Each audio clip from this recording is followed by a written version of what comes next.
کیا آپ جانتے ہیں کہ دنیا میں وہ پہلا شخص کون سا تھا کہ جس نے قلم کے ساتھ لکھا؟ جناب سیدنا ادریس علیہ السلام۔ اور کیا آپ یہ بھی جانتے ہیں کہ وہ کون سا شخص ہے کہ جس نے کپڑے سینے کا کام کیا اور سلے ہوئے کپڑے پہننے کا آغاز بھی کیا؟ ان کا نام بھی جناب سیدنا ادریس علیہ السلام ہی ہے۔ اور کیا آپ یہ بھی جانتے ہیں کہ وہ کون سا شخص تھا کہ جس نے سب سے پہلے علم نجوم، علم حساب اور ستاروں کی چال کے بارے میں غور و فکر کیا اور اس علم کو ترتیب دیا؟ اس ہستی کا نام بھی جناب سیدنا ادریس علیہ السلام ہی ہے۔ اور آپ کو ایک قول کے مطابق ادریس اس لیے کہا جاتا ہے کہ آپ اللہ کی کتاب کا کثرت سے درس دیا کرتے تھے، اور ایک روایت کے مطابق آپ پر 30 صحیفے اللہ نے نازل فرمائے۔ حضرت سیدنا ادریس علی نبینا علیہ السلام کے ساتھ اللہ کے فرشتوں کی بڑی محبت تھی۔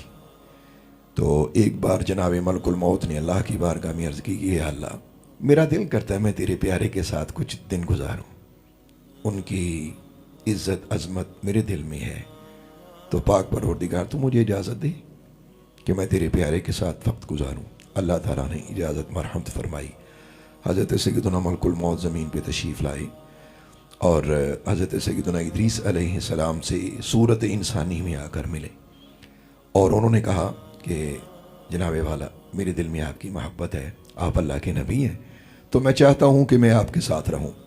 تو حضرت سیدنا ادریس علیہ السلام نے فرمایا کہ بھئی دیکھو، میری زندگی بڑی مشقتوں میں ہے، میں بہت زیادہ ریاضت کرنے والا آدمی ہوں اور بڑی مشکل میں اپنا ٹائم گزارتا ہوں، تو آپ میرے ساتھ صبر نہیں کر سکیں گے۔ انہوں نے کہا جی آپ مجھے موقع دیں، میں اللہ کے فضل سے آپ کے ساتھ وقت نبھا جاؤں گا۔ حضرت ادریس علیہ السلام نے فرمایا ٹھیک ہے۔ کہتے ہیں کہ جب حضرت سیدنا ادریس علیہ السلام حضرت ملک الموت کا ساتھ شروع ہوا تو آپ نے سفر شروع فرمایا، سارا دن چلتے رہے، عبادت کے ٹائم عبادت کرتے، اور جب شام کا وقت آیا تو حضرت ملک الموت نے کہا کہ آپ فلاں جگہ کیوں نہیں ٹھہر جاتے، وہاں کھانے کی چیز ہمیں مل سکتی ہے۔ تو حضرت سیدنا ادریس علیہ السلام نے فرمایا کہ بھئی تجھے اللہ پہ توکل نہیں ہے؟ جہاں ہمارا اصل سٹے ہوگا ہمارا رب ہمیں وہاں دے دے گا۔ یہ حضرت سیدنا ادریس علیہ السلام نے حضرت ملک الموت کو فرمایا۔ حضرت ملک الموت مسکرائے اور رات کا وقت آ گیا۔ جب رات ہوئی تو پہلی رات حضرت سیدنا ادریس علیہ السلام اللہ کی بارگاہ میں کھڑے ہو گئے، اتنی ریاضت، اتنی عبادت، حضرت ملک الموت بھی ساتھ عبادت کرنے لگ گئے۔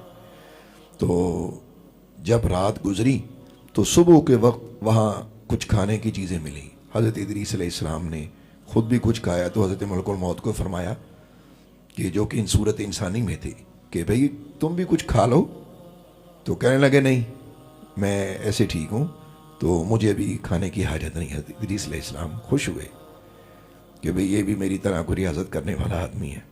خیر ایک دن گزرا، دوسرا دن شروع ہوا، بغیر سوئے بغیر آرام کیے آپ نے اپنا اگلا سفر شروع کیا۔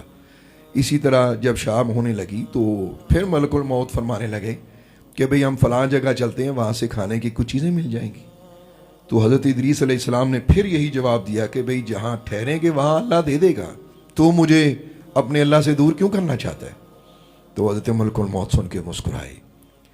شام کا جب وقت ہوتا ہے تو کچھ کھایا، پھر ملک الموت کو فرمانے لگے کہ تو بھی کچھ کھا لے۔ انہوں نے کہا جی مجھے کھانے کی حاجت نہیں ہے۔ حضرت ادریس علیہ السلام خوش ہوئے اور حیران بھی ہوئے کہ کوئی ایسا شخص بھی ہے کہ جو میرے ساتھ اتنا خوشی سے اپنا وقت گزار سکتا ہے اور اس پہ کوئی تھکاوٹ بھی نہیں آ رہی۔ فرمانے لگے کہ میں آج رات بھی جاگوں گا۔ تو ملک الموت مسکرائے، کہنے لگے جی میں بھی آپ کے ساتھ جاگ لوں گا، کوئی بات۔ وہ رات حضرت ملک الموت نے بھی جاگتے گزاری، حضرت ادریس علیہ السلام نے بھی جاگتے ہوئے گزاری۔ جب 2 دن 2 رات ہو گئے تو تیسرے دن سفر کرنے سے پہلے حضرت ادریس علیہ السلام کہنے لگے کہ میں تھوڑا سا آرام کرنا چاہتا ہوں۔ آپ نے فرمایا ٹھیک ہے کر لیں آپ۔ تو کہنے لگے کہ آپ بھی آرام کرو، تو ملک الموت کہنے لگے نہیں میں ایسے ٹھیک ہوں۔ حضرت ادریس علیہ السلام آرام کرنے لگ گئے تو جب آپ نے آنکھ کھولی تو دیکھا کہ وہ سرانے بیٹھے ہوئے، بڑے بے فکر ہو کے بیٹھے ہوئے۔ تو جیسے ہی آپ نے ان کو دیکھا نا تو حضرت ادریس علیہ السلام اٹھ کے کھڑے ہو گئے وہ کہنے لگے میں یقین سے کہتا ہوں تو کوئی بشر نہیں ہے، تو اولاد آدم نہیں ہے، بتا تو کون ہے؟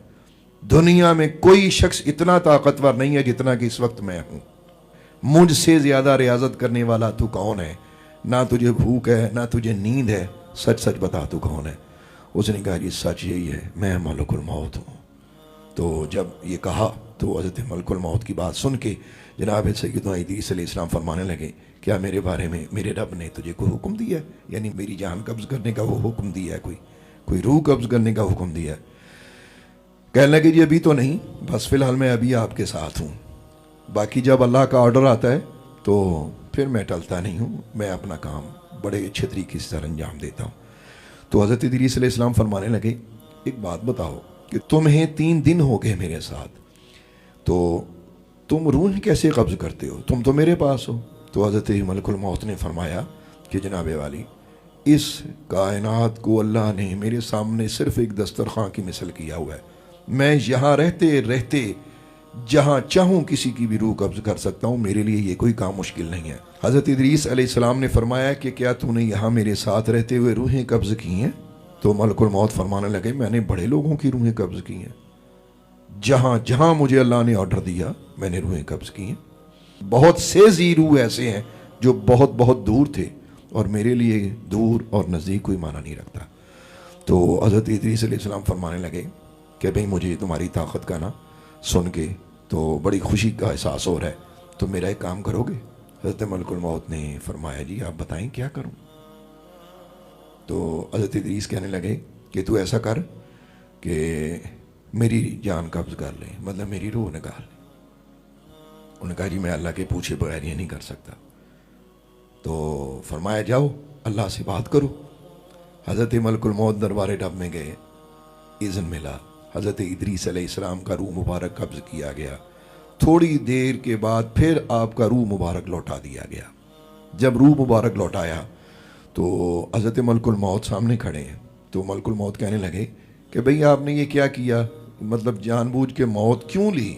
کہنے لگے کہ میں چاہتا تھا کہ میں دیکھوں کہ موت کی تلخی اور موت کی سختی کیا ہے، لیکن میں جو سوچتا تھا میں نے موت کو اس سے زیادہ سخت پایا۔ موت بڑی سخت چیز ہے۔ پھر اس کے بعد جناب ملک الموت کو حضرت ادریس علیہ السلام نے فرمایا کہ بھئی اب میرا دل کرتا ہے کہ میں جنت اور دوزخ بھی دیکھوں، کیا آپ میرا یہ کام کر سکتے ہیں؟ انہوں نے کہا جی کہ میں اپنے رب سے اجازت لیتا ہوں۔ حضرت ملک الموت گئے، اجازت ملی، میرے پیارے جو چاہتے ہیں ان کو وہ دکھا دو۔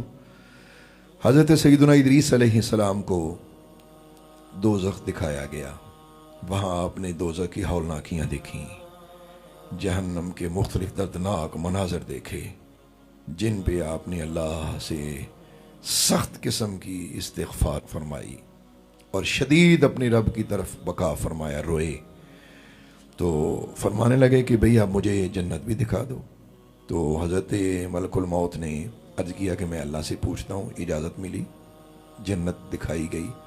تو جب جنت دکھائی گئی نا تو جنت کی نعمتیں، خوبصورت ہوائیں، کیا نظارے کہ جو انسانی عقل میں آ ہی نہیں سکتے۔ جب وہ نظارے دیکھے نا تو حضرت ادریس علیہ السلام فرمانے لگے کہ اب میں نا جنت میں ذرا چلنا پھرنا چاہتا ہوں۔ میں نے کہا ٹھیک ہے جی۔ تو آپ اندر تشریف لے کے گئے اور جب کافی دیر ہو گئی تو حضرت ملک الموت فرمانے لگے کہ بھئی اب آپ آ جائیں، کافی دیر ہو گئی آپ کو، اب آتے کیوں نہیں؟ تو حضرت ادریس علیہ السلام فرمانے لگے اب میں نے باہر نہیں آنا،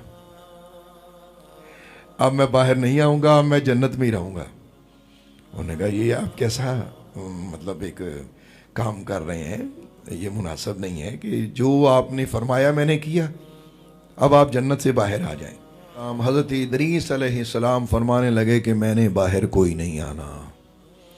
حضرت ملک الموت نے اللہ کی بارگاہ میں عرض کی کہ یا اللہ کہ تیرا نبی اس طرح تو جنت میں چلا گیا، یہ تو باہر آنے کا نام ہی نہیں لے رہا، اب میں کیا کروں، اب میرے لیے کیا حکم ہے؟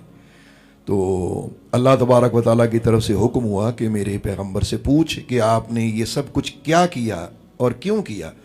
تو حضرت سیدنا ادریس علیہ السلام کی ذہانت دیکھیں، اللہ کے نبی کا آپ شعور دیکھیں، اللہ اکبر۔ تو حضرت ادریس علیہ السلام نے اس کو یہ جواب دیا کہ ملک الموت سنو، یہ بتاؤ کہ جو بھی آدمی دنیا سے جاتا ہے موت کے بعد اٹھا لیا جاتا ہے نا؟ انہوں نے کہا جی ہاں. فرمایا میں نے موت کا ذائقہ چکھا. کل نفس ذائقۃ الموت. یہ کام ہوا, ملک الموت فرمانے لگے ہو گیا. کہنے لگے پھر دوسرا بتاؤ کہ جو بھی آدمی جنت یا جہنم میں جائے گا تو وہ پل صراط سے گزر کے جائے گا, اور پل صراط ایسا ہوگا کہ ایک طرف جنت اور ایک طرف جہنم, یعنی اسے جنت اور جہنم سے گزرنا پڑے گا. اور قرآن پاک میں یہ اللہ پاک کا یہ ارشاد ہے وَإِن مِّنكُمْ إِلَّا وَارِدُهَا كَانَ عَلَىٰ رَبِّكَ حَتْمًا مَّقْضِيًّا, یعنی کہ تم میں سے ہر شخص جہنم پر وارد ہوگا, یہ تمہارے رب کا حتمی فیصلہ ہے. تو دیکھیں میں دوزخ سے بھی ہو آیا اور اب میں جنت میں ہوں, مطلب میں اس شرط پہ بھی پورا اترا. تو تیسری بات یہ ہے کہ اللہ تبارک و تعالیٰ کا ارشاد ہے وما ہم منہا بمخرجین, کہ اللہ تبارک و تعالیٰ فرماتا ہے جنتی جب جنت میں چلے جائیں گے نا انہیں پھر نکالا نہیں جائے گا. لہٰذا میں جنت میں آ گیا, اب میں نے کوئی نہیں جانا, میں نے ادھر ہی رہنا.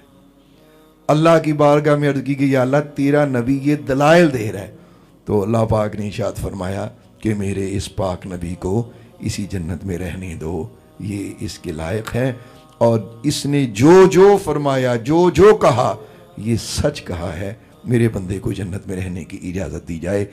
یہ حضرت سیدنا ادریس علیہ السلام کی معراج ہے, یعنی اللہ کے حضور جو آپ کو مقام و مرتبہ دیا گیا معراج کی صورت میں, یہ وہ آپ احباب نے سماعت کیا جس کو اللہ تبارک و تعالیٰ کے پاک کلام نے یوں بیان فرمایا وَاذْكُرْ فِي الْكِتَابِ إِدْرِيسَ إِنَّهُ كَانَ صِدِّيقًا نَبِيًّا وَرَفَعْنَاهُ مَكَانًا عَلِيًّا.